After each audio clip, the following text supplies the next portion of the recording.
to Philosophy Friday, everybody, on Study Hall.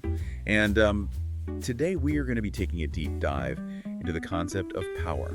Ooh. Specifically, how it's sort of transformed in the West. You've sent over some really fascinating excerpts dealing with biopower and its relationship to capitalism. Yes. And we'll get ready for some thought-provoking insights. Yeah. We're about to uncover how control over bodies and populations kind of became like central to modern power. It's really interesting, right? Like the way that power has changed. I mean, we often think of power like in terms of just brute force. Right. But these sources that you sent over point to this much more subtle and pervasive form of power that's kind of operating under the surface. Yeah, it's like the difference between, like a king who can just order your execution. Right. Versus like a system that is influencing your desires and choices without you even realizing it. Exactly. And the sources, they describe this shift as a move from like deduction to management. Okay, so let's break that down. What do they mean by deduction versus management in terms of power?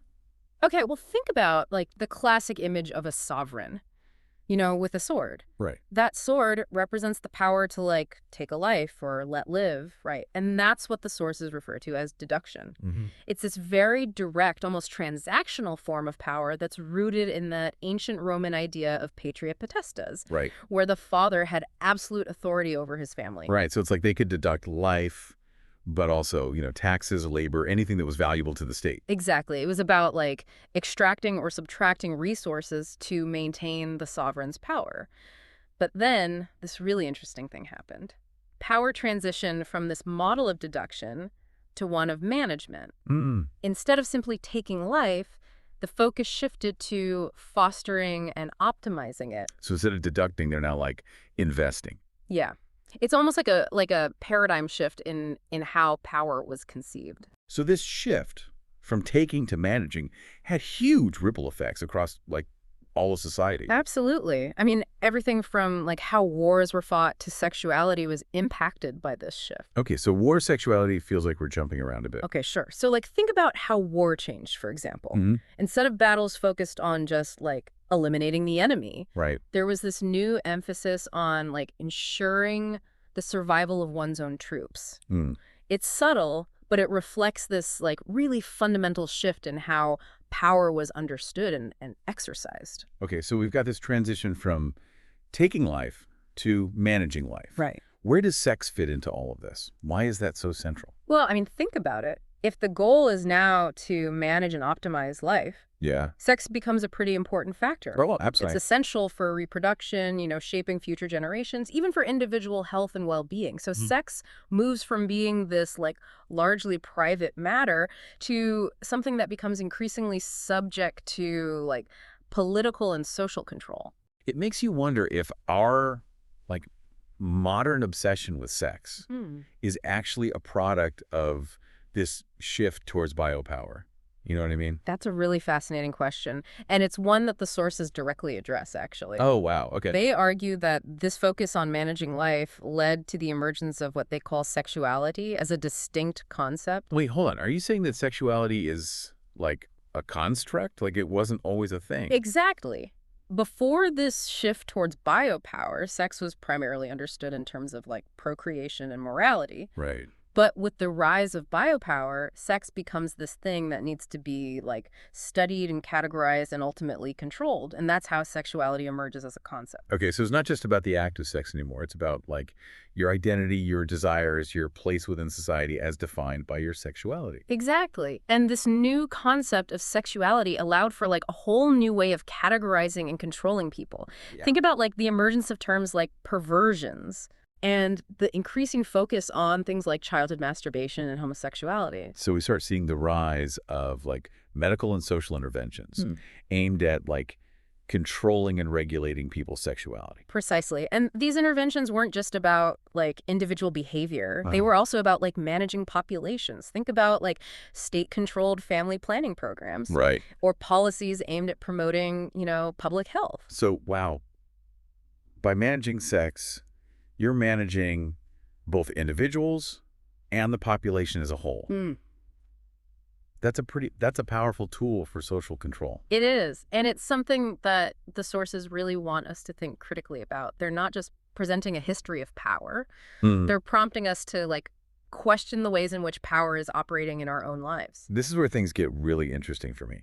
Mm. Because if sexuality itself is like a construct shaped by power, Right. what does that mean for how we understand ourselves and our own desires? That's the million-dollar question, isn't it? And it's one that we'll continue to explore as we kind of delve deeper into these sources that you've provided. Welcome back to Philosophy Friday. Last time we were really kind of like diving into this idea of how power dynamics have shifted, Right. from this idea of deduction to one of like management, Right. and how that kind of turned sex into this key, battleground for like political power. It really challenges, how we think about power, doesn't it? I mean, Yeah. we tend to think of power, in terms of brute force. Right. But the sources you've shared, they really reveal this much more nuanced and, dare I say, insidious form of power Right. that's operating through all these subtle means, shaping our desires and norms. Totally. And we left off talking about how, this new form of power, biopower, kind of led to sexuality becoming like its own concept, Right. which in turn led to like all these new categories and labels, Mm-hmm. for controlling individuals and populations. Right. But I'm curious, how did this play out in specific areas of life? Like, did it impact something as personal as family dynamics? Oh, absolutely. Okay. So you see, before this whole shift towards biopower, families were primarily viewed through this social and political lens. Okay. Marriage was about alliances, bloodlines, inheritance, Yeah. All about keeping those powerful families in power. Right. It's like this strategic game of chess, Right. but with entire families as like the pieces on the board. Exactly. But then as biopower took hold, the focus shifted to what the sources call the species body. The biological processes of reproduction, health, and longevity. Okay. Suddenly, the family wasn't just this political unit. It was Right. this mini laboratory for biopower. So instead of being concerned with like bloodlines and alliances, Yeah. the focus turned to like managing and optimizing like life itself, starting at the family level. Exactly. The family became this crucial site for shaping future generations, for instilling the norms and behaviors that would ensure a healthy and productive population. And of course, sex being at the heart of reproduction became increasingly subject to regulation and intervention within the family unit. So how did this new focus on the family as like a biological unit play out in practice? Well, the sources point to several interesting examples. Okay. Take childhood masturbation, for instance. Okay. Before this period, it wasn't really seen as a major issue. Right. But with the rise of biopower, it became medicalized and pathologized, often framed as this threat to individual health and even national vitality. Wow. So something so personal and frankly natural could become like a political issue. It really highlights how biopower operates, doesn't it? Yeah. It blurs the lines between the personal and the political, influencing how we understand our own bodies and desires. Right. And it wasn't just masturbation that became a target of this new biopolitical gaze. Hmm. Women's bodies in particular became increasingly medicalized. In what way? Well, think about the Victorian era. Yeah. Okay. With its obsession with female hysteria and the rise of gynecology as a medical specialty, women's reproductive health became the central concern, not just for individual well-being, but for the health of the nation as a whole.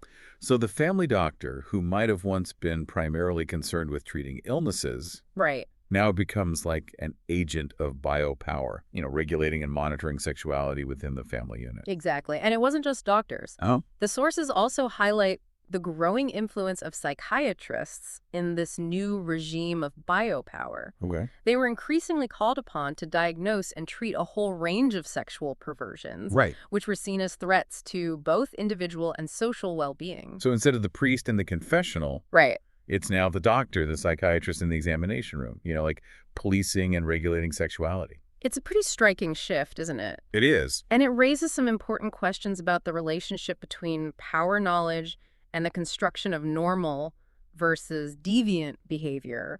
The sources argue that this medicalization of sexuality played a key role in shaping our modern understanding of what's considered acceptable sexual behavior.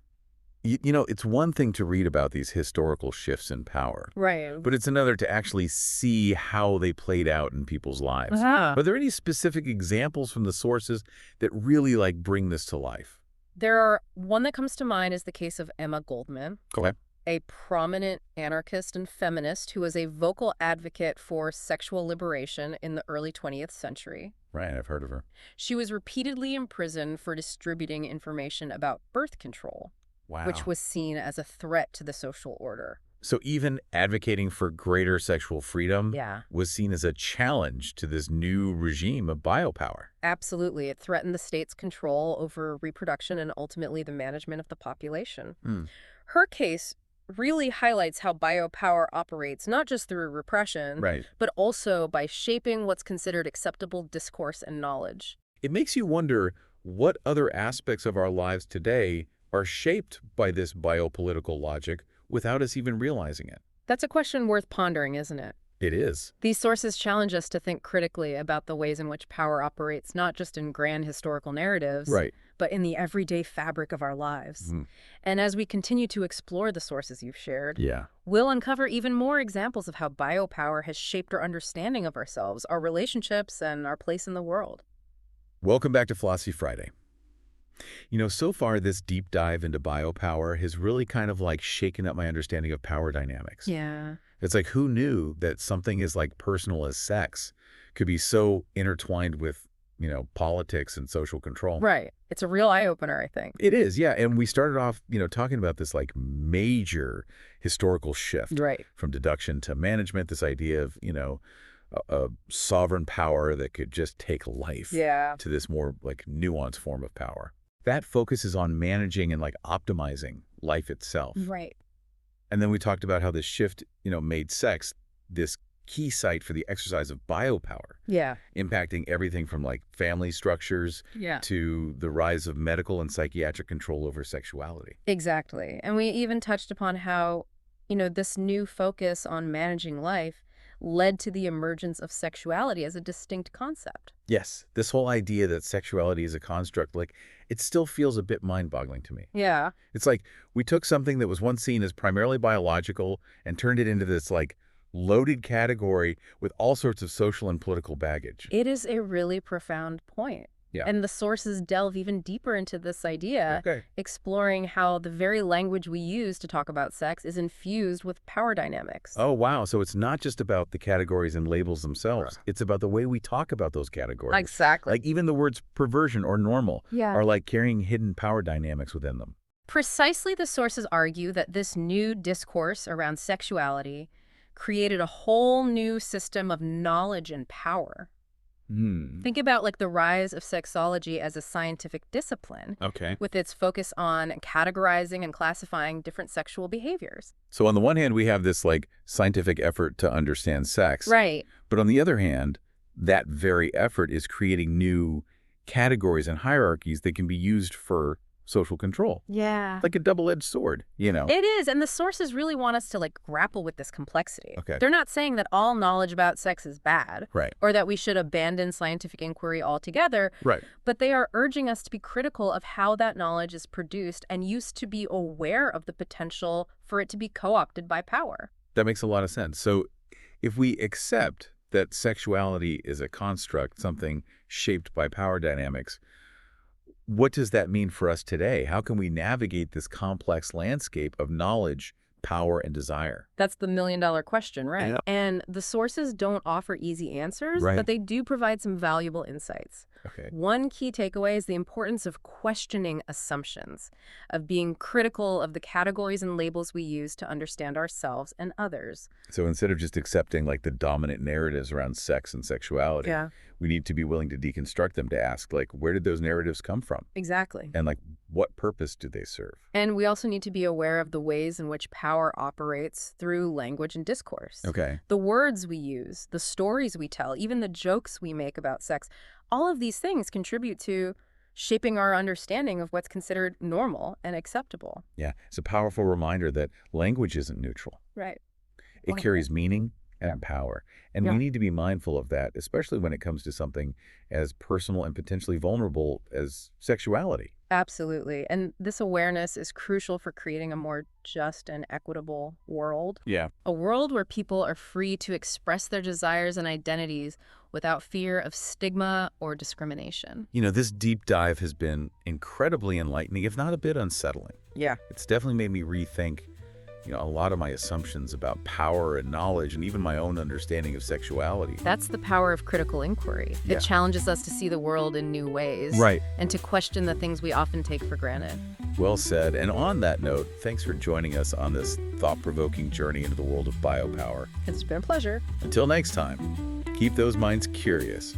And remember, knowledge is power, but it's up to us to use it wisely.